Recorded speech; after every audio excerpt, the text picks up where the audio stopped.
ஓம் Sairam Tuesday vlog. முருகரை பார்த்தாலே ஏதாவது ஒரு விளையாட்டு விளையாடணும்னு தோணிக்கிட்டே இருக்கும் எனக்கு. என்னென்னு தெரியல, வழக்கத்துக்கு மாறாக நேற்று போனதும் முருகர் மடி ஃபுல்லாக ரோஜாப்பூ, அதுவும் பன்னீர் ரோஸு. என்ன முருகா, பன்னீர் ரோஸில் எல்லாம் மடியில் வச்சு உட்காந்துருக்கேன், எனக்கு ரொம்ப பிடிக்குமே, ஒரு ரோஸ் கிடைக்குமா அப்படின்னு சொல்லி நான் விளையாட்டாக கேட்டேன்.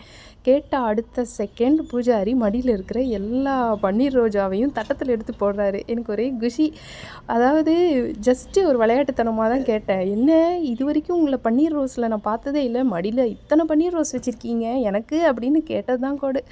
நான் கேட்ட மாதிரியே எனக்கு அபிஷேகம் இதெல்லாம் முடிஞ்சதும் பன்னீர் ரோஸை எடுத்து கொடுத்தாரு. எப்பயுமே முருகருடைய மடியிலேருந்து எந்த பூவுமே கிடைக்காதுங்க எங்களுக்கு, அந்த தட்டத்தில் இருக்க பூ தான் கிடைக்கும். ஆனால் நேற்று என்னவோ தெரியலைங்க, எனக்கு அந்த பன்னீர் ரோஸாவை பார்த்ததும் ரொம்ப ஆசையாக போச்சு. எந்த வேண்டுதலும் இல்லை, ஜஸ்ட்டு ஆசையாக இருந்தது. அந்த பூவை பார்த்ததும் கிடைக்காதான்னு கொடுத்துட்டாரு.